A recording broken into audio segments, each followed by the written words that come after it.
चंद्रपूर स्थानिक गुन्हे शाखेने महाराष्ट्रात प्रतिबंध असलेले सुगंधित तंबाखू व्यावसायिकावर धाड टाकून 47,000 रुपयांचा तंबाखू जप्त केला आहे।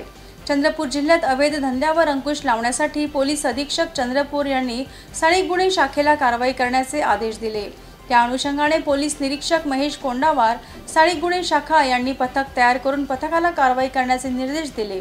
23 एप्रिल रोजी गोपनीय माहितीच्या आधारे भद्रावती पोलीस स्टेशन अंतर्गत येणाऱ्या घोडपेठ येथे महाराष्ट्रात प्रतिबंधित असलेल्या सुगंधित तंबाखू साठवणूक करून अवैधरित्या विक्री करीत असल्याची माहिती मिळाली। या माहितीच्या आधारे स्थानिक गुन्हे शाखेच्या पथकाने घोडपेठ रहिवासी सुमेध देवगडे यांच्या घराची झडती घेतली असता त्यांच्याकडून 47,000 रुपयांचा तंबाखू साठा मिळून आला। सदरची गुन्हा भद्रावती पोलीस स्टेशन येथे नोंद करून आरोपी व मुद्देमालाला पुढील तपासण्याकरिता भद्रावती पोलिसांच्या ताब्यात देण्यात आले। ही कारवाई पोलीस अधीक्षक मुमक्का सुदर्शन, अपर पोलीस अधीक्षक रीना जनबंधू यांच्या मार्गदर्शनाखाली पोलीस निरीक्षक महेश कोंडावार यांच्या नेतृत्वात स्थानिक गुन्हे शाखेच्या पथकाने केली।